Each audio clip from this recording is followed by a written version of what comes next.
a família cristã, uma lâmpada acesa na escuridão. Quantos dizem glória a Deus por este tema, irmãos?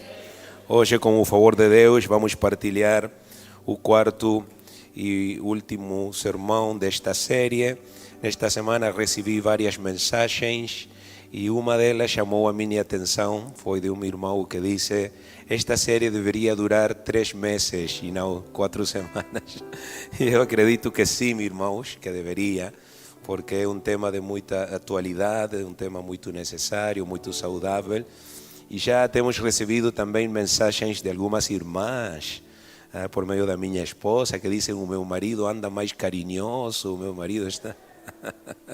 Digo, então a palavra de Deus está mesmo a trabalhar. Glória ao Senhor. Quanto dizem obrigado, Senhor, pela tua palavra? Aleluia. Irmãos, quero então partilhar convosco novamente esta escritura de São Mateus 5, 14 ao 16, que diz assim: vós sois a luz do mundo, uma cidade situada sobre um monte não pode ser escondida, nem se acende uma lâmpada e se põe debaixo de um alqueire, mas sobre o candelabro, e ilumina a todos os que estão na casa. Assim brilhe a vossa luz diante dos homens, para que vejam as vossas boas ações e glorifiquem o vosso Pai que está nos céus. Amém na palavra. Fechamos os olhos um instante mais. Senhor Jesus Cristo, que bom é estar na tua presença, Senhor. De facto, não há nada melhor do que estar aqui contigo, Senhor. Não há nada melhor do que partilhar, Senhor, da tua presença, da tua bênção, da tua palavra entre os irmãos. Senhor, obrigado por este privilégio. Obrigado, Senhor, porque não estamos num hospital, não estamos numa prisão, não estamos, Senhor, na rua como tantas pessoas, Senhor, porque estamos aqui na tua casa, Senhor, quentinhos, abrigadinhos, contentes, felizes, Senhor, porque somos salvos, porque somos filhos teus. Obrigado, Senhor, por tantas e tão maravilhosas bênçãos que tu nos concedes. E obrigado por este tempo, Senhor, de ensino que vamos ter a partir de agora. No nome de Jesus oramos dizendo obrigado, Senhor, mais uma vez. Amém e amém. Glória ao Senhor. Irmãos, podem ocupar o seu lugar, são muito amáveis. Na quarta e última parte desta série, irmãos, iremos falar sobre 3 elementos-chave que a família cristã necessita. Diga alguém: necessito. Ou melhor, necessitamos, como família vamos falar, né? Para conseguir que a sua lâmpada não apenas se acenda, mas se mantenha assim, se mantenha acesa, iluminando na escuridão, como já temos proclamado durante 4 semanas. Já falamos na ocasião anterior, irmãos, de outras 3 chaves que são, comigo, um melhor equilíbrio do tempo, uma comunicação mais efetiva e uma vida em harmonia. E agora queremos falar, irmãos, das seguintes 3, que são aproximar-nos mais de Deus, restaurar o altar familiar e voltar ao primeiro amor, para o primeiro amor. Vamos lá, irmãos. Alguém diga glória a Deus.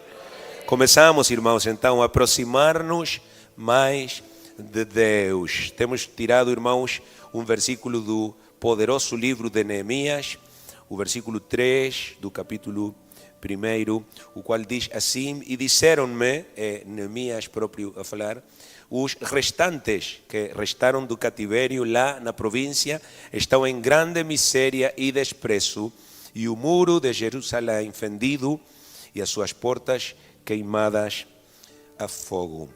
Aleluia. Vamos deixar essa escritura alguns instantes, irmãos, porque está a falar de uma crise. E vamos aplicar, irmãos, aquela situação de crise, a situação atual da família. Ninguém dos que cá está, e menos depois de ter falado disto já por 3 vezes, 4 com hoje, pode ignorar que a crise familiar é real e que ela acentua-se, irmãos, cada vez mais a cada dia que passa. E o mais triste, podemos dizer também o mais fatal é que esta crise se tem infiltrado mesmo nos lares cristãos. E a situação em que vivemos hoje, irmãos, não dista muito, não é muito diferente. Aliás, é muito parecida com a do povo de Israel nos tempos de Neemias. E para aqueles que não conhecem muito a história, irmãos, o tempo de Neemias era um tempo muito difícil para Israel, produto, como sempre, e que depois vamos falar também, da apostasia, da desobediência, do pecado que o povo de Deus praticava, no qual o povo de Deus vivia. O povo de Deus, portanto, irmãos, tinha-se rebelado contra Deus e como resultado disso, os muros de Jerusalém, a porta de Jerusalém, as portas, na verdade, tinham sido destruídas, tinham caído, irmãos, porque os povos pagãos conseguiram fazer grandes estragos, não apenas em Jerusalém, mas em todo Israel.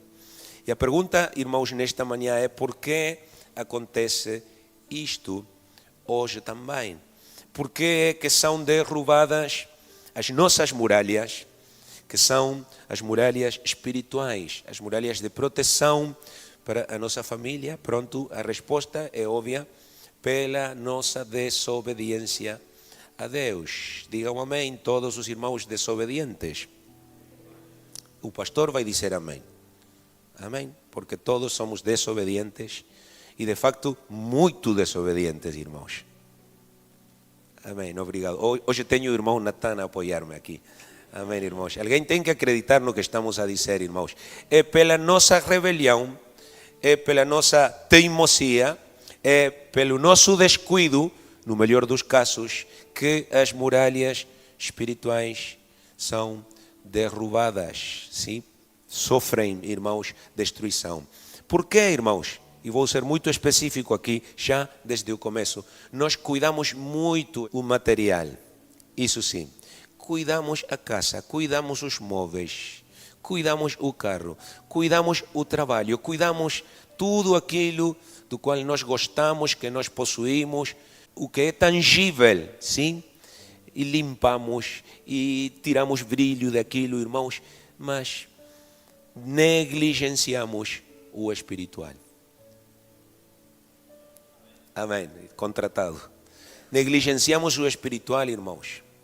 E vou colocar aqui esta teoria, irmãos. O que aconteceria na igreja, e por que não dizer no mundo, se os cristãos cuidássemos do espiritual como cuidamos do material? Se fôssemos tão esforçados no espiritual como o somos no material. O que aconteceria, irmãos? Há uma palavrinha: avivamento. Teríamos um grande avivamento, irmãos. Mas o avivamento não tem vindo precisamente porque não muito longínquos de Israel, nós, irmãos, temos permitido que as muralhas espirituais que antes estavam aí, que protegiam a nossa família, fossem derrubadas, irmãos. A história do cativeiro do povo de Israel é um registro de como Deus trata com os filhos desobedientes, sim? E temos, irmãos, no livro de Segundo dos Reis, um versículo, e não foi por acaso, irmãos, que esta semana eu estava a ouvir um pregador apostólico que estava a usar este mesmo versículo, irmãos. Eu pensei, uau, estamos na mesma página com o irmão. Porque muitas vezes, de facto, irmãos, esta é a frase que mais vezes é repetida neste livro e reflete muito bem, irmãos, a decadência moral e a decadência espiritual do povo judeu. Olhem para ela, irmãos. Diz: e fez o que era mau aos olhos do Senhor. Quantos têm lido Segundo dos Reis? Esta frasezinha, irmãos, praticamente aparece em cada capítulo do livro. E fez o que era mau aos olhos do Senhor. E o que acontece depois? Crise, fome, guerra, doença, destruição, etc. Porque Deus trata com os filhos desobedientes por meio dos problemas. Amém, irmãos? Eu tenho um amigo que dizia que há uma relação inversamente proporcional entre espiritualidade e complicações. Então, quanto mais espiritualidade, menos complicações. Quanto menos espiritualidade, mais complicações. Se estás a ter uma vida complicada, revisa a tua espiritualidade, porque estou seguro que ela não está bem. Pela palavra de Deus o digo, irmãos. Este versículo e outros como ele, irmãos, então mostram que o povo de Deus não estava bem, que o povo de Israel, irmãos, tinha uma e outra vez desobedecido a Deus. E isso tinha causado aquele estado de pobreza, de destruição, de desânimo, de confusão e tantas outras coisas negativas que podemos achar aqui nestes livros, porque são vários, irmãos. E o resultado mais visível foi que as muralhas da amada cidade de Deus, Jerusalém, estavam pelo chão, irmãos. E não foi apenas por um ano ou por dois, isto durou décadas, isto durou um século, irmãos, 100 anos. Fazia já em que estas muralhas estavam assim, e ainda mais um bocado de 100 anos, e os judeus, irmãos, tinham-se resignado, tinham-se rendido e já nem consideravam a ideia de reconstruí-las, consertar aquela porta ou aquelas portas, reedificar aqueles muros, nada, irmãos, porque no momento em que eles tentavam começar, os inimigos regressavam e voltavam a destruir aquilo. Portanto, qualquer tentativa que eles fizessem, irmãos, resultaria impossível. Aqui encontramos novamente um paralelismo entre aquela situação e a situação da família atual, onde, como já dissemos, o divórcio, os filhos criados por mães sozinhas, e às vezes nem por mães sozinhas, por tios, por avós, por pessoas estranhas às vezes, a orfandade como resultado disso, a união livre, da qual já falamos também, e o pior do pior, irmãos, os casamentos gays. Isto tudo e muitas outras coisas relacionadas têm aumentado, irmãos, exponencialmente, sim? Têm se multiplicado muito e têm trazido, irmãos, como resultado a destruição praticamente total da instituição da família. Às vezes há famílias, irmãos, que somente são família em papéis, mas não na vida real. Não coabitam, não existem, não harmonizam como família, irmãos. E isto foi o que já há mais de 2500 anos, que é onde estamos parados na Bíblia, destruiu por completo o povo de Deus. A crise nacional de Israel não começou no palácio, não começou, irmãos, no exército, não começou na política, começou nos lares. E daí subiu, irmãos, e alcançou todos os níveis de atividade daquele país, destruindo, irmãos, todas as estruturas dele, todas as instituições dele, irmãos. E isto é algo que está a acontecer novamente no mundo inteiro. Já não podemos falar de um continente que seja conservador, que não esteja castigado neste momento por esta situação. Mas não vamos falar hoje disso, irmãos, e sim de 3 pragas que estão a atacar a família da mesma maneira que atacaram lá no tempo de Neemias, irmãos. A primeira delas é a decadência espiritual, por aí é que começa tudo. A segunda, a corrupção moral, que resulta da primeira. E a terceira, irmãos, sem anestesia, a rebelião. Falando da primeira, que é a decadência espiritual, irmãos, naqueles tempos a apostasia religiosa consumiu o povo como um verme mortal, como um gusano, hermanos, que se come todo, verdade? Consumiu as mesmas raízes da vida espiritual de Israel, irmãos. E é por isso que é tão importante estudar a Bíblia. Eu dou parabéns para os irmãos que leem as Escrituras, que estudam as Escrituras, que são fortes doutrinariamente a falar, que nunca, irmãos, podemos apanhá-los em confusão ou em erro, porque eles sabem responder por meio da Bíblia. Temos que estudar a Escritura, irmãos. Temos que ser expertos na doutrina apostólica. Eu deveria poder dar este microfone a qualquer e fazer-lhe 5, 10, 15 perguntas de doutrina e o irmão ter que responder com referências bíblicas e com versículos de decor. Irmãos, mas lamentavelmente essa não é a realidade da igreja. Eu tinha um pastor que dizia: tu te sabes os 11 de Peñarol e nem sabes os 12 apóstolos. Alguém diga: ajuda-me, Senhor.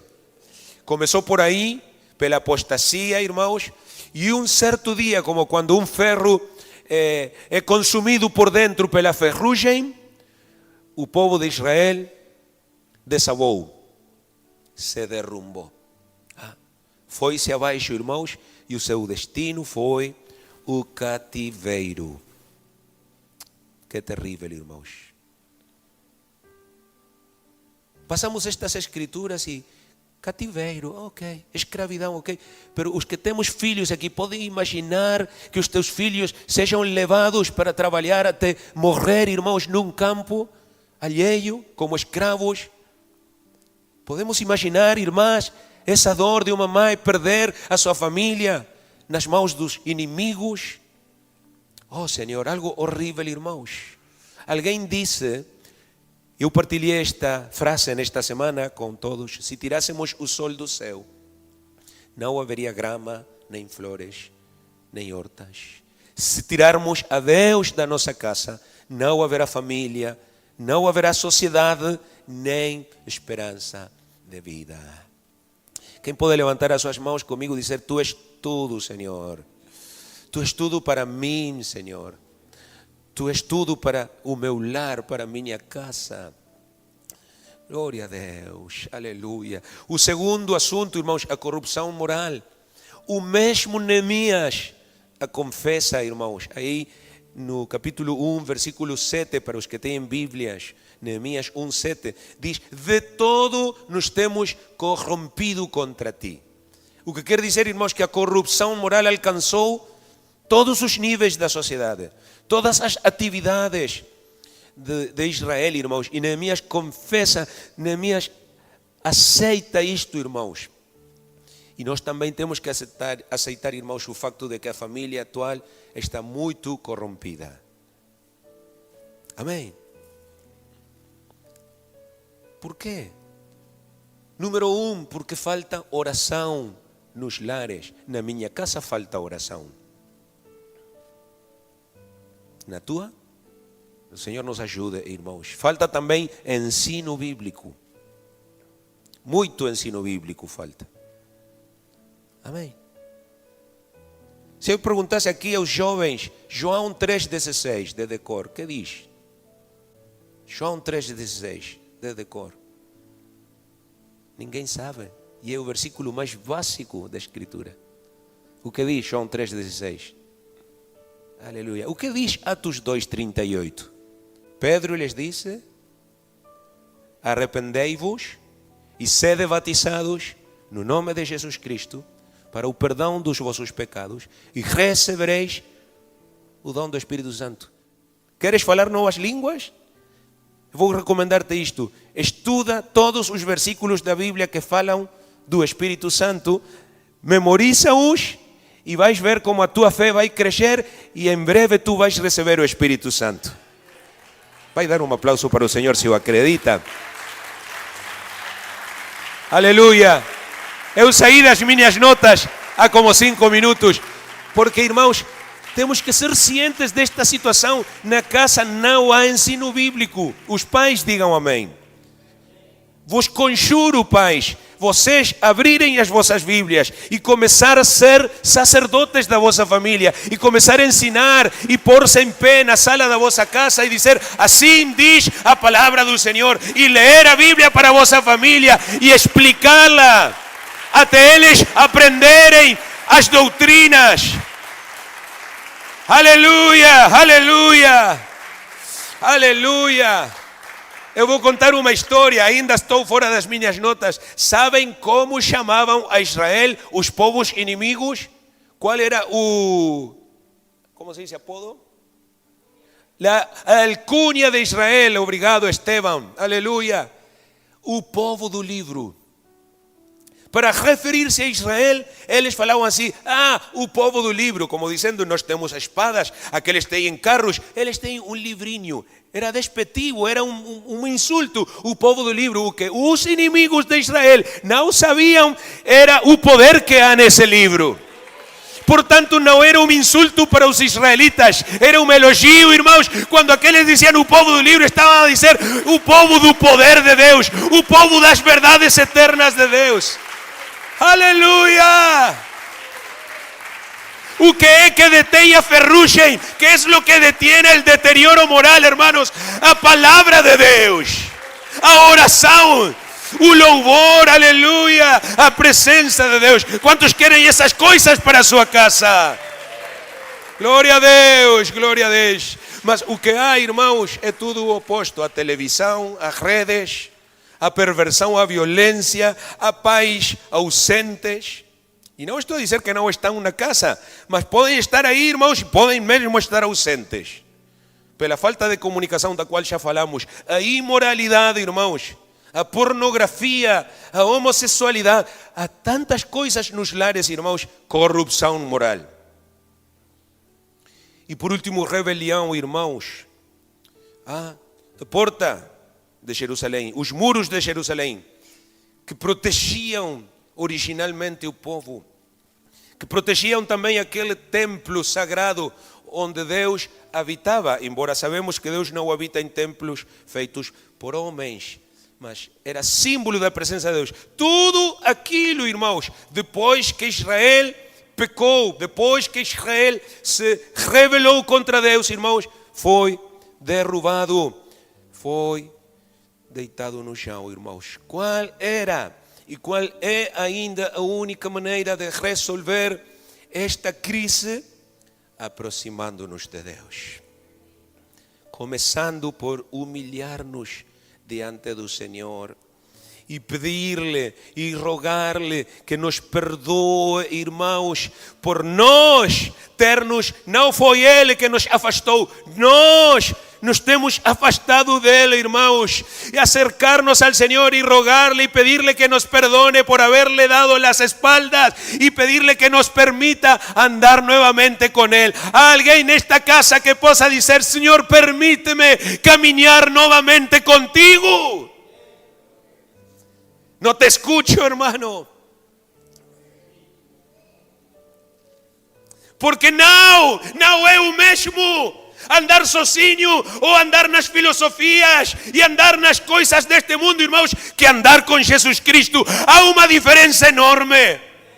Não é igual andar na carne, andar nas paixões e nos desejos do que andar no Espírito. Não sei tu, mas eu quero andar no Espírito. Eu quero caminhar com Jesus. Eu quero estar na sua vontade. Eu quero estar, irmãos, em obediência. Não há vida melhor do que essa. Irmãos, se nós nos aproximarmos de Deus, Ele nos ajudará a ultrapassar as dificuldades. Complicações vão embora. Imprevistos vão embora. Dívidas não esperadas vão embora. Porque Deus está aí no controle. E Ele faz com que a paz, e Ele faz com que a harmonia, e Ele faz com que tudo o que nós desejamos regresse. Ele é o grande restaurador de famílias. Glória ao Senhor. Quantos louvam no nome de Jesus Cristo? Aleluia. No nome de Jesus eu proclamo paz para as casas dos irmãos. Eu proclamo harmonia para a casa dos irmãos. Eu proclamo felicidade e concórdia para as famílias da MAP. Mas vocês vão orar, mas vocês vão estudar a Bíblia, mas vocês vão levantar louvor ao Senhor em família na vossa casa. Porque tudo o que eu possa proclamar não vai cumprir-se, irmãos, se não houvesse uma decisão firme. Quiero escuchar a los hombres decir: yo decido. Diga: eu decido aproximar-me de Deus. Não há outro caminho, irmãos. Não existe outro. Jesus nunca falou em dois caminhos. Ah, eu sou o caminho, singular, disse ele. É o único. Temos que buscá-lo, irmãos. A única maneira de levantar novamente as muralhas de proteção para as nossas famílias, para o nosso casamento, para os nossos filhos, irmãos, é voltar para Deus, é voltar para os princípios bíblicos, é voltar para a procura fervente de Deus, irmãos. Temos que fazê-lo, irmãos. E a melhor maneira de fazer isto é restaurando o altar familiar. 1 dos Reis, 18:30, irmãos, outro versículo chave, diz que o profeta Elias reparou,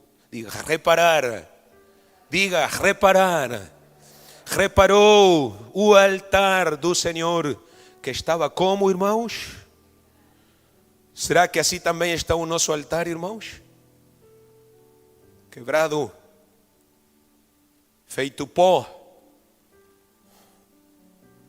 Há que repará-lo, irmãos.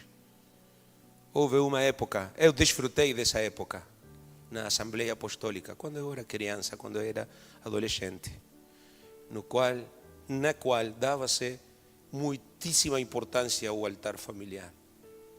Muitíssima importância. Eu me lembro dos jejuns na minha casa, irmãos. E às 5h45 o meu pai acordava-nos a todos, sábado, há que jejuar. Vamos. É que está frio, pai, não interessa, temos jejum, vamos. 5h45. Às 6 vos quero na sala, porque vou ler a Bíblia, porque vamos orar, porque vamos adorar ao Senhor. Paz de Cristo. Essa foi uma época dourada da igreja, irmãos. Mas tristemente esse espírito se tem apagado. E não interessa quanto volume coloquemos no microfone aqui às 11 da manhã, e não interessa quantas cordas vogais estraguem os irmãos que dirigem a oração, não acontece nada, irmãos. Sabe por quê? Porque de segunda a sábado não aconteceu nada lá na casa. Digam amém, irmãos. É verdade, por isso não chegam as almas. Por isso não há conversões, por isso não temos batismos, porque os mesmos que deveriam estar em Deus, conectados, ligados com Deus, não estamos. Irmãos, como vamos poder levar outros onde nós não temos ido ainda? Paz de Cristo. Se apagou o Espírito, irmãos. Se apagou. Foi por isso que o Senhor enviou o Covid. A pandemia, o confinamento, o mundo inteiro começou a buscar de Deus. Começaram os irmãos a conectar-se, começaram a ligar as câmaras, começaram a orar, começaram a jejuar, irmãos. Acabou o Covid, voltaram os passeios. E vamos desfrutar da vida. Como nos tempos de Noé, como nos tempos de Sodoma e Gomorra. O disse Jesus próprio, irmãos, iria voltar a ser igual ao mundo, um mundo hedonista. Estevão, diz amém. Esta semana estivemos a falar disso com ele, e ele vai escrever sobre esse assunto. Hedonismo, irmãos, é uma praga grande. O amor pelo prazer, o amor pelas coisas que o dinheiro compra, o amor pelas diversões, o amor pelas festas. Há tempo para isso tudo, irmãos. Eu não digo que não podemos celebrar. Jesus celebrou, mas Jesus orava toda a noite, mas Jesus jejuava, mas Jesus, irmãos, demonstrava que o Pai estava com ele, e por isso fazia sinais, prodígios, milagres, porque ele caminhava no Espírito. Quantos querem caminhar no Espírito? Quantos querem andar no poder de Jesus na sua vida? No me convencen, hermanos. Voy a ser sincero. No me convencen. Sé que hay algunos que dicen amén y van a salir a hacer exactamente lo mismo toda la semana. No van a orar, no van a abrir la Biblia, no van a ayunar. Reciba esa palabra. Alguien diga amén si sabe que es verdad. Não o vai fazer. Portanto, o Senhor irá ter que fazer alguma outra coisa parecida com a que fez no 2020. ¿Me explico? No le damos alternativa al Señor. Los problemas son el lenguaje que ele utiliza com os desobedientes. Irá chegar a outra coisa. Não sei o que Deus vai fazer, irmãos, mas o que Ele quer é que nós compreendamos que devemos reparar o altar. Olha para tua mulher ou para o teu marido e diz-lhe: devemos reparar o altar. E é urgente que o façamos, irmãos. É muito necessário. Antes de que pensar em ser líder de Grupo Vida, antes de que pensar em ser auxiliar, de ser músico, de ser pastor, ministro, de ser contínuo na porta, o que tu quiseres, antes de isso tudo, devemos pensar, irmãos, em ter o altar familiar e salvar a nossa própria família. Essa é a prioridade, irmãos. Essa é, irmãos, a adoração familiar não é negociável, não é substituível, não pode ser reemplazada por nenhuma outra coisa. Nós, em casa, precisamos reparar o altar e adorar a Deus. Deus, levante as suas mãos aí onde está. Fique em pé, irmão, por favor, e comece a adorar a Deus. Eu quero que tus hijos te vean adorando a Deus, hermano. Irmã, eu quero que os teus filhos te vejam adorar a Deus. Temos que reparar o altar, temos que acordar, temos que levantar-nos. Somos o povo de Deus, somos a esperança para este mundo. Si la luz que hay en ustedes es tinieblas, ¿qué no serán las mismas tinieblas? Si a luz que hay en vos é trevas, o que não serão as próprias trevas? Esa es una advertencia del Señor Jesucristo. Oh, hermano,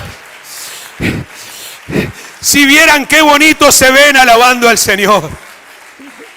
Si vocês pudessem apreciar como eu estou a apreciar daqui, irmãos, que formosa é a igreja quando adora a Jesus.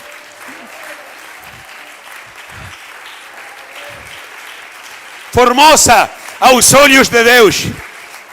Preciosa, irmãos, inestimável, como pedras preciosas, é a adoração, é o louvor dos filhos de Deus perante os seus olhos. ¿Quieres que Dios te mire con agrado? ¿Quieres que Dios se agrade de tu matrimonio? ¿Quieres que Dios se agrade de tu casa? Adórale allá en casa, levanta un altar de adoración diario para el Señor. Eso es lo mejor que una familia puede hacer. No hay nada mejor que estar contigo. No hay nada mejor que buscar de tu presencia. Cántelo. No hay nada mejor que estar contigo. No hay nada mejor que buscar de tu presencia. ¿Quién es que dice amén? Aleluya, gloria al Señor. Gloria al Señor. Ayúdanos, Señor. Podem sentar, irmãos. Josué reparou, Josué percebeu que em Israel existiam muitos problemas, irmãos, nas famílias, nos lares, porque as mesmas famílias estavam divididas ideologicamente, tinham diversidade ideológica. E é por isso, irmãos, se vocês lerem o clássico versículo de Josué 24:15, que não vou colocar em ecrã, Josué desafia a Israel. Eu recuei vários séculos agora, sim? Estou antes dos livros dos reis. Estou aí no começo, quando Josué vai cruzar o Jordão e vai entrar na terra prometida. E ele desafia ao povo. E fala dos deuses que estavam aí na terra que eles iam conquistar. E lhes diz: se vocês quiserem servir esses deuses, façam-no, sirvam. Mas eu e a minha casa, o que, irmãos? serviremos ao Senhor. Amém. Ele tomou uma decisão. Eu vou servir ao Senhor. A minha casa vai servir ao Senhor. E se vocês quiserem que Deus les abençoe e os prospere, sirvam ao Senhor também. É o convite que o Josué estava a fazer e é o convite que o Senhor está a fazer, meus irmãos. Entrar no ano 2025 com um novo nível de consagração espiritual. Que o 2025 seja o ano, e ainda não acabou o 2024, mas estou a avançar, que seja o ano de maior consagração de sempre das nossas vidas.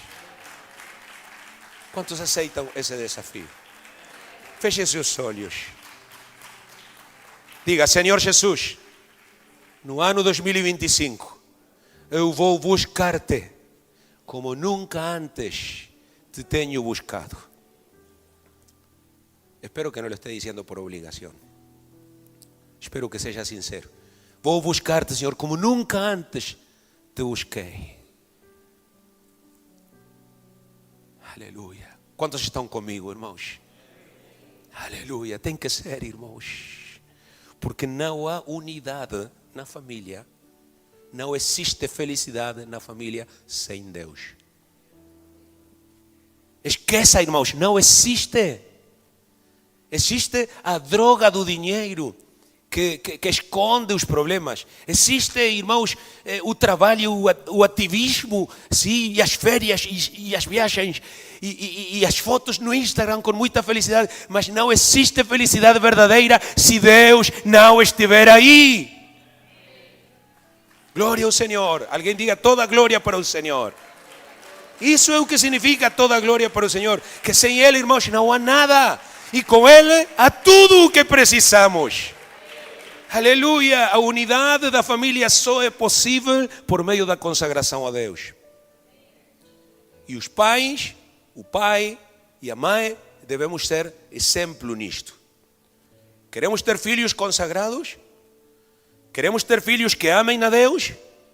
Queremos ter filhos que temam a Deus e quando os olhos dos pais não conseguem ver o que eles estão a fazer, eles temem a Deus e eles respeitam a Deus porque têm uma relação com Deus. Quantos querem ter filhos assim? Nós temos que ser exemplo disso antes, irmãos. Não é faz o que eu digo, é faz o que eu faço. Estão comigo, irmãos? Foi por isso que Josué disse, eu... E depois, a minha casa serviremos ao Senhor. Tudo começa no varão, tudo começa no homem. Os homens digam, começa em mim, começa comigo. Amém? O que somos os homens? Somos representantes de Deus, irmãos. Assim como Josué, assim como Moisés antes dele, assim como Abraão e tantos outros homens santos de Deus. O que somos? Representantes de Deus. Mi Dios, qué mal que te representamos a veces. É a nós, os homens, que nos cabe dirigir o altar familiar. É a nós, os homens, que nos cabe, se não temos estado a fazê-lo, restaurá-lo e depois continuar a dirigi-lo. Nós. Não é trabalho da mulher. Muito menos dos filhos, é do homem. Quantos dizem amém? Quando não há homem, porque não é cristão, ou porque não vive, ou porque abandonou o lar, pelo que for, irmãos, então pode ser a mulher. Aí temos na Bíblia o exemplo de Timóteo, cuja mãe e cuja avó também lhe tinham sido fiéis a Deus e souberam transmitir aquela fé para ele, irmãos. Diz Paulo, uma fé não fingida, 2 Timóteo 1:5. E qual é o resultado de uma fé não fingida, irmãos? Timóteo foi um servidor de Deus. Timóteo foi um pastor. Abraça a tu hijo, hermana Ruth. Aleluia. Irmã Sônia, abraça o banho. Abraça o teu filho, irmão Antônio. Abraça os vossos filhos, irmãos. Podes estar a abraçar um futuro pastor. Podes estar a abraçar uma futura esposa de pastor, de ministro, futuros servidores de Deus. Tu também, Lilian. Aleluia. Qual é a tua visão para a tua família, irmão? Estou fora das notas de novo, mas não interessa. Eu tenho uma visão, Isabel tem uma visão. Temos tido essa visão antes de sermos pais. O que nós queríamos para os nossos filhos, e Deus está a fazê-lo, mas temos trabalhado para que essa visão seja real. Até colocamos nomes com o significado do que queríamos que eles fossem. É por isso que sempre te digo, irmão Natan, tu és profeta, porque tens nome de profeta. Não é por acaso. Glória ao Senhor. Tens que ter uma visão, meu. Tens que ter um pensamento para 10, para 15, para 20 anos para o futuro. O que eu quero que os meus filhos sejam. E que a tua visão não seja material. Porque disso Deus vai encarregar-se. Deus sempre cuida do material. Se tu pensas, eu quero que o meu filho seja engenheiro, está tudo bem com isso, irmãos, mas isso que galardão vai ter no céu? Que recompensa vai dar Deus para ser engenheiro? É muito pouco, aleluia. Carlos Spurgeon dijo, si Dios te ha llamado para ser ministro de su evangelio, no te rebajes a ser rey de ninguna nación. Perseveram, irmãos? Aleluia. Tens que ter uma visão espiritual para os teus filhos. E depois tens que acomodar o altar. E depois tens que acender o fogo. E depois tens que ter um plano para que eles sejam cheios do Espírito Santo. Vou perguntar, pais, quantos minutos de oração dedicaste esta semana para o batismo do Espírito Santo dos teus filhos? Pronto, talvez precisas começar por pedir o batismo do Espírito Santo para ti. Amém. Oh, irmãos, temos que humilhar-nos muito. Eu sei que é duro o que estou a dizer, mas é real, irmãos. Se eu estava aí na cadeira, eu estava a chorar, irmãos. Eu estava a glorificar a Deus. Talvez nem conseguia estar sentado, estava ajoelhado. Se eu estivesse aí. Porque temos permitido que o altar se derrube, irmãos. Digam amém, aqueles que acreditam. Irmãs, mães, preocupem-se das vestes, preocupem-se dos almoços, preocupem-se dos cadernos, preocupem-se de todas essas coisas, mas mais do que tudo, preocupem-se de que os vossos filhos sintam a presença de Deus. Eu sei quando os meus filhos andam com Deus e quando não também, eu sei, posso ver no seu olhar. Posso ver quando não conseguem manter o olhar comigo, que há algo que não bate certo. E eu começo a orar, Senhor, tira o que está a impedir o meu filho sentir o amor teu, sentir o meu amor. Senhor, apaga aquilo e acende o teu Espírito na sua vida. E o que acredita que acontece, irmão? Acontece. Mas temos que orar. Já falei disto no domingo passado. Job era um homem que todos os dias apresentava sacrifício pelos seus filhos. Glória ao Senhor. Amém, irmãos. Precisamos do altar familiar. É como que estou a tentar vender um produto aqui. Comprem o altar familiar, comprem-me isto, irmãos. Funciona, vou dar garantia, vai trabalhar, não vai falhar. Quantos vão comprar o altar familiar, irmão? Aleluia. Eu não gosto de ser vendedor, mas se tenho que ser vendedor, vou ser vendedor. Aleluia. Olhem os benefícios. Estou a fazer publicidade. O altar familiar, irmãos, fornece forças para como família perseverar na vida cristã. Amém.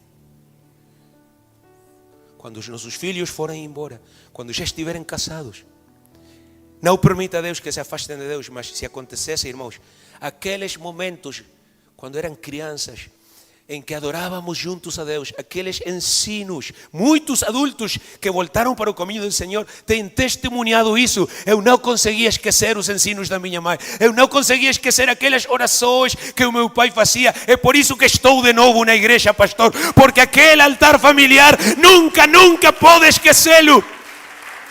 Forças para perseverar, irmãos. Aleluia. Glória ao Senhor. Alguém tem que dizer amém. Oh, glória a Deus. O altar familiar, irmãos, também fornece uma defesa, nos defende contra os ataques do inimigo, contra os ataques dos homens perversos destes últimos dias. Leia 2 Timóteo. Ensine para os seus filhos essa epístola, irmão. Aí no capítulo 3 fala do que está a acontecer agora. Fala do caráter dos homens dos dias derradeiros. E dá 18 características dos homens maus deste tempo. E esses homens, irmãos, estão detrás de uma secretária na escola, estão detrás de um balcão de atendimento por todas as partes nas ruas, irmãos. A única coisa que irá defender os nossos filhos desses homens perigosos, dessas mulheres perigosas, dessas lésbicas, desses homossexuais, desses bruxos, servidores de Satanás, será a presença de Deus. Quando tu e as tuas mãos não possam defender os teus filhos, Jesus Cristo o fará. O acredita? Aleluia. É o que altar familiar significa: proteção.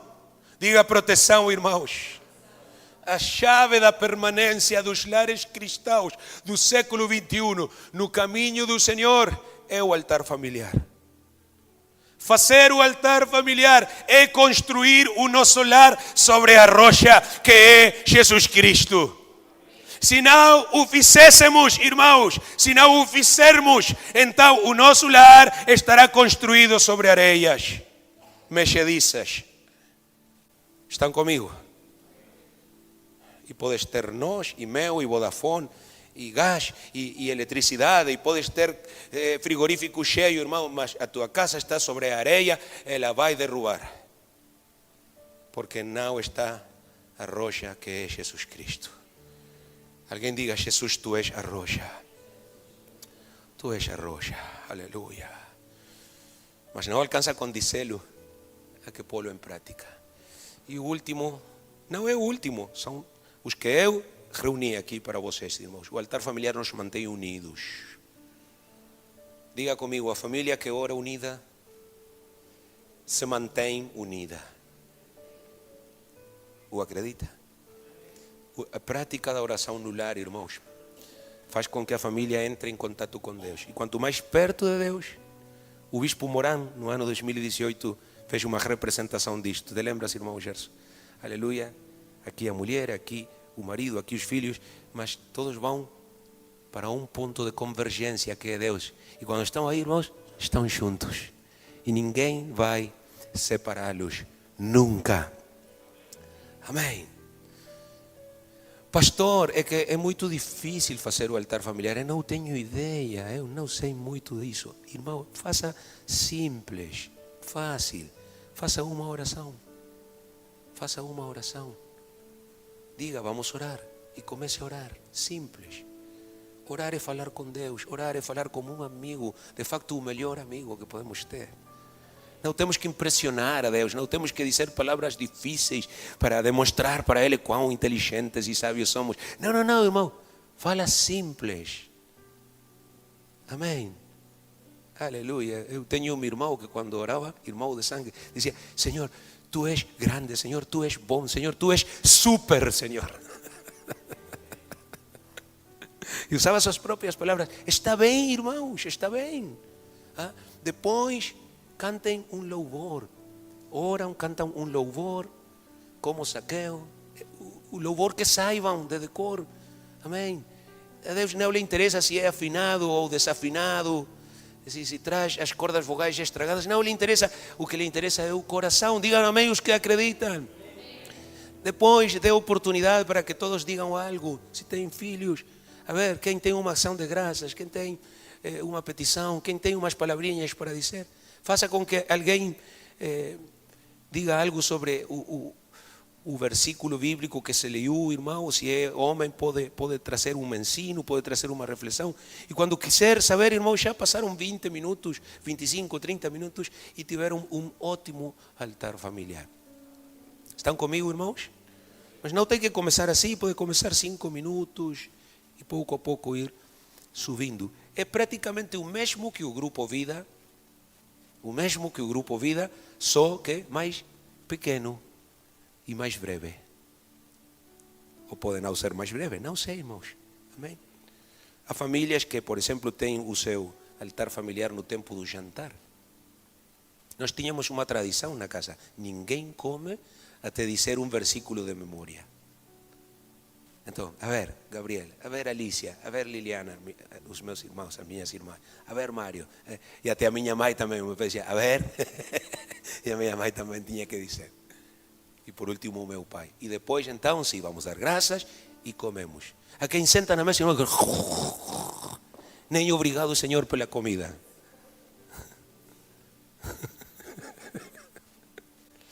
Glória ao Senhor. Eu até conheço casas, famílias, que têm um lugar especial para o altar familiar. E aí não é feito nada mais do que o altar familiar. Tem esvaziado um roupeiro não é um móvel, mas um quartinho. Tem tirado coisas de um lugar e têm colocado aí um tapete, sim, e umas cadeirinhas pequenas. E esse é o lugar reservado para o altar familiar. Que bonito, irmãos. Agora o melhor lugar da casa é para o televisor. Senhor o repreenda, demônio perverso, enganador. Aleluia. Estão prontos para a última questão, irmãos? Não estão cansados? Obrigado, irmãos. Então vou pregar 2 horas mais. E a terceira e última coisa, irmãos. Diga comigo, regressar ao primeiro amor.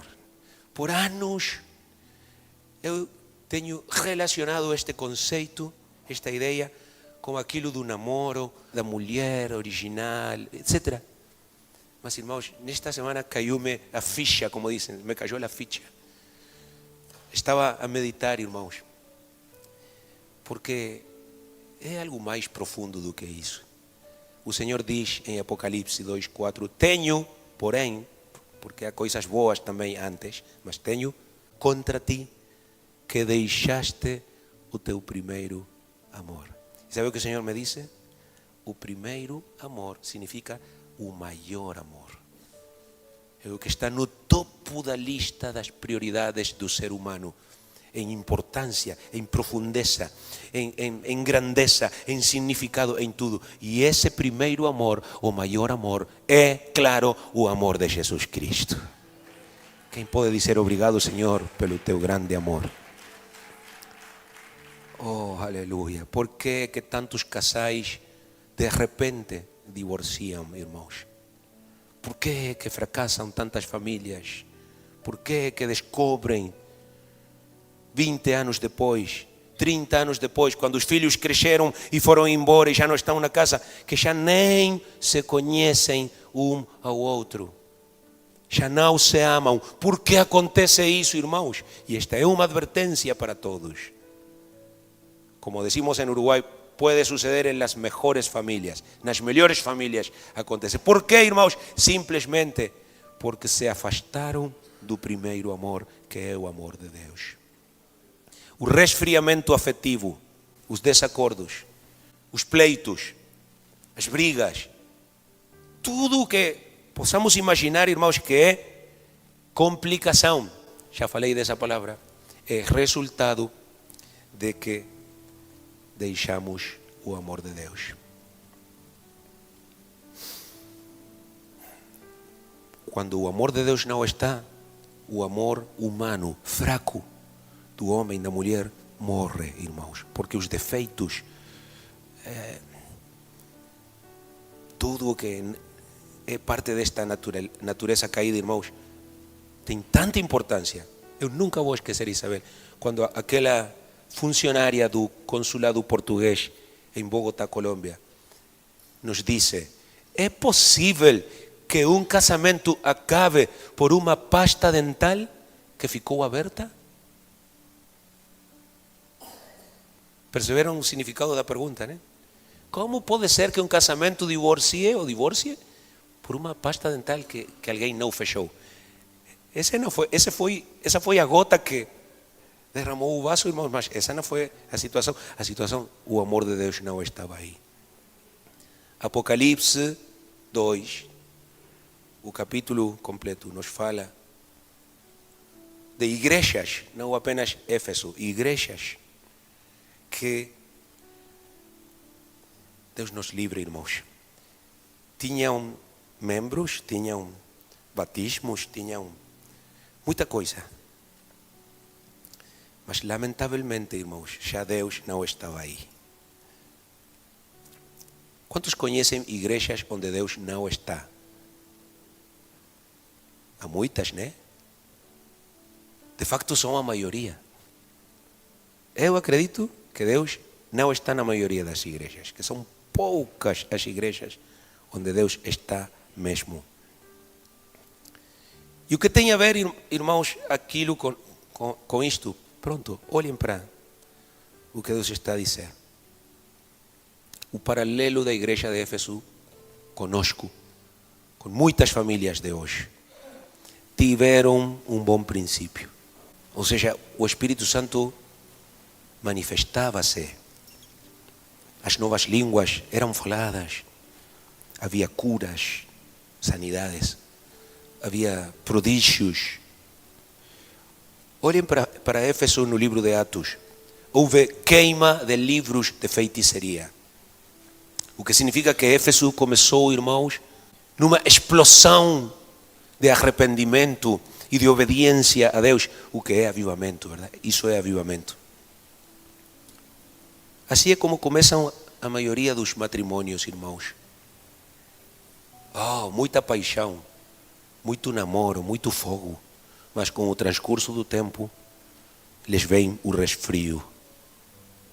Tiveram um bom princípio, mas não continua assim. O segundo que Deus lhes diz é: eu sei as tuas obras, eu sei o teu trabalho. Quer dizer, trabalhavam duro. Éfeso era uma igreja trabalhadora. Algo que eu posso reconhecer desta igreja. Algo que Deus concorda que esta igreja tem. Os irmãos são trabalhadores. Nos ligamos, irmãos, precisamos de alguém vir limpar, precisamos isto. Há homens aqui que são muito trabalhadores. Há maridos que trabalham muito para sustentar a sua família. Isso está muito bem. Levar dinheiro para casa, excelente. Mas, volto a dizer, não têm tempo para Deus. Nunca têm tempo para Deus. E vou ser muito claro. Pedem cargos na igreja muitas vezes. Eu quero ser diácono, eu quero ser ministro, eu quero ser isto, eu quero ser aquilo. Mas uma só alma não tens ganho.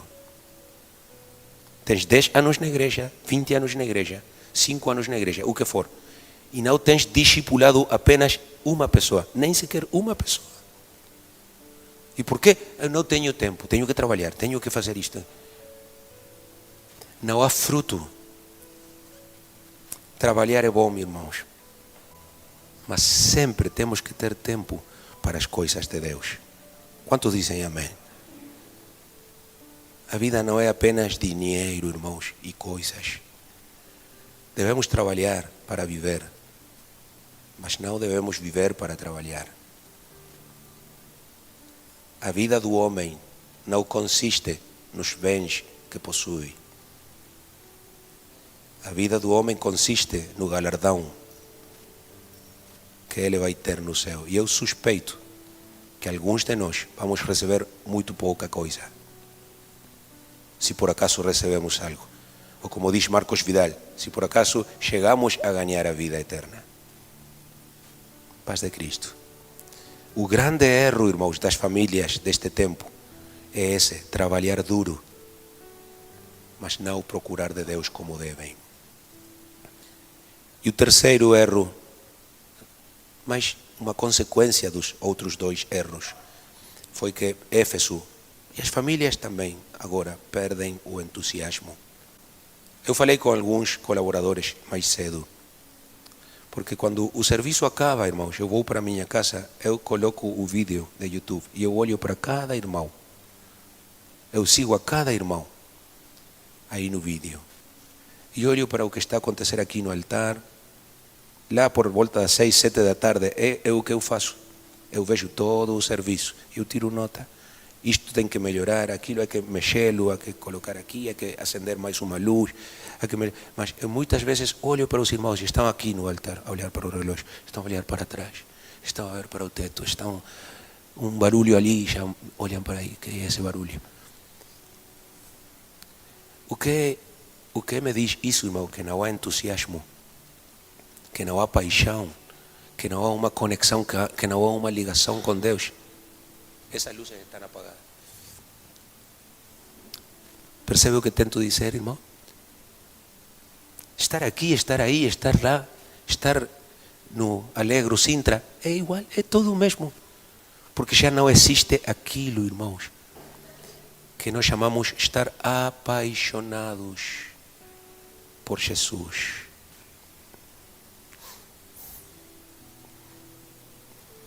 Sim, ajuda-nos, Senhor. Fecha os teus olhos. E como diz um cântico, apaixona-me, Senhor.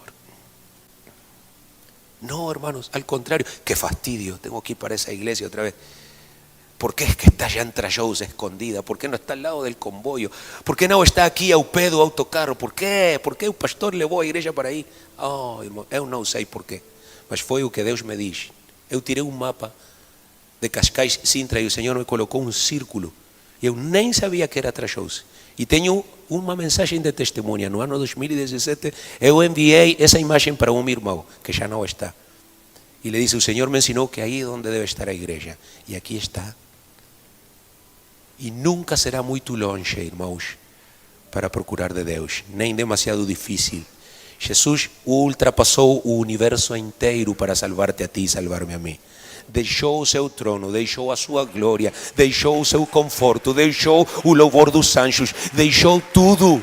Aleluia. Não reparou no custo, porque para ele a tua alma era mais valiosa do que tudo o que ele tinha. Tem visto os recém-convertidos, irmãos?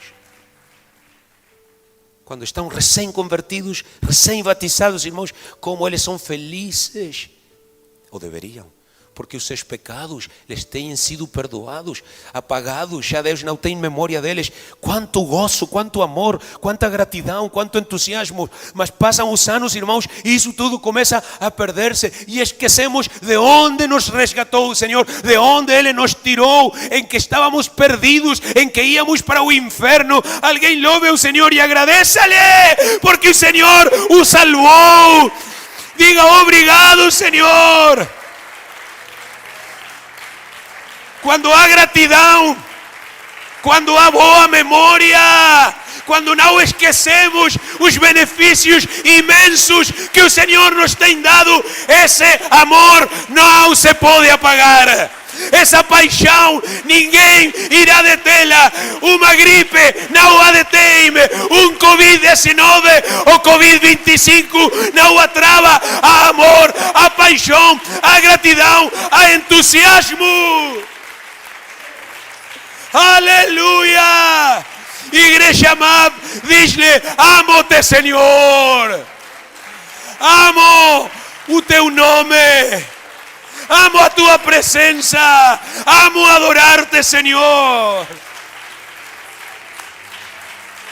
Oh, aleluia, aleluia. Um amor que não se apaga. Uma paixão que não se esfria. Esse é o amor de Jesus. Quantos precisam desse amor? Forte, firme. Quantos precisam, irmãos? É um amor abnegado, é um amor que se nega a si mesmo, tal e como Cristo o fez, dando a sua vida na cruz do Calvário por cada um de nós, ainda quando éramos inimigos dele, ainda quando éramos pecadores dele. Oh, irmão, não sei tu, mas eu preciso muito desse amor. Um amor que perdoa, um amor que não vê defeitos, um amor que tudo o suporta. É o maior amor de todos, é o primeiro amor, é o amor de Jesus Cristo. E o seu conselho é o seguinte, com isto vou acabar. Para retornar ao primeiro amor, lembra-te. Essa é a exortação para Éfeso e é também a exortação para nós. Enquanto os irmãos de Éfeso estavam recém-convertidos, eram felizes. Mas com o tempo, irmãos, perderam aquilo. Quantos se lembram daqueles anos em que conheceram a Jesus? Pronto, alguns ainda estão a conhecê-lo, mas quantos se lembram, irmãos? É bom lembrar-se. Lembra-te. o seguinte: arrepende-te. O que é estar arrependido? O que é estar arrependido? Sentir tristeza, sentir pena, sentir vergonha. Uma pessoa que não sente vergonha é uma pessoa sem vergonha. Sentir vergonha: não orei, não jejuei, não me consagrei, faltei ao serviço, não fui à igreja e não tenho desculpa. Arrepende-te. Porque o teu casamento está em perigo, porque a tua família está em perigo. São como o Titanic, que vai com rumo àquele iceberg, vai afundar-se. Deus está a avisar-te: arrepende-te, muda de rumo, muda de direção e começa a buscar o meu rosto em oração, começa a buscar a minha presença, ou vais afogar-te, meu. Arrepende-te, ainda há tempo. Ainda há Deus na terra, ainda há igreja a pregar o evangelho. Chegará um momento em que a terra será entregue a Satanás, ao anticristo. Quantos sabem do que eu estou a falar? E não haverá hipótese, não haverá esperança, não haverá batismo, não haverá pregação, irmãos, não haverá nada. Ainda há tempo de mudar de rumo, e esse tempo é agora. Amém. E o último conselho de Cristo: faz o que fazias no início. Te lembras quando chegavas primeiro ao santuário? Quando eras o primeiro a entrar? Eu me lembro quando estava a namorar. Nem dormia a pensar na Isabel. Amém. Sempre tinha tempo para escrever cartas. Não existia o e-mail, não existia o WhatsApp. Eram cartas escritas à mão. Leva tempo a escrevê-las, sem erros. Sim? Mas não custava, porque estamos apaixonados. Quando estamos apaixonados não custa. Amém. E cada vez que eu ia visitá-la, ¿te lembras de Borita? Era chiquita.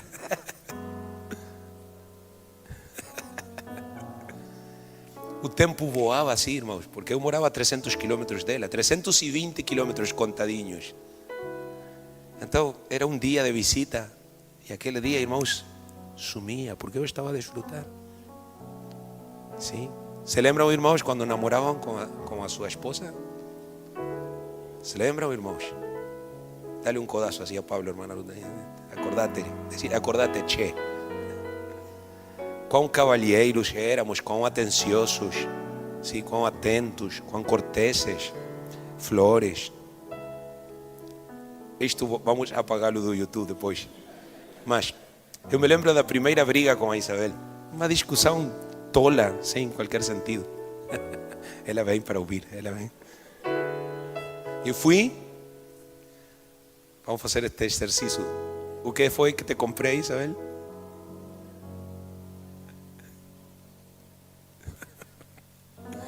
Ela não me deixa mentir, irmãos. E agora me diz: brigamos e tem nem chocolate, nem nada. O que passou? Nem um café. Temos que voltar a fazer o que fazíamos, irmãos. É uma decisão. Não custa tanto. Eu quero convidá-los neste momento para chegarem ao altar. E quero pedir que os pais peguem na mão dos seus filhos ou abracem seus filhos e vão fazer uma oração por eles. Se não és pai ou mãe, ora pelo teu marido, ora pela tua esposa. Orem um pelo outro.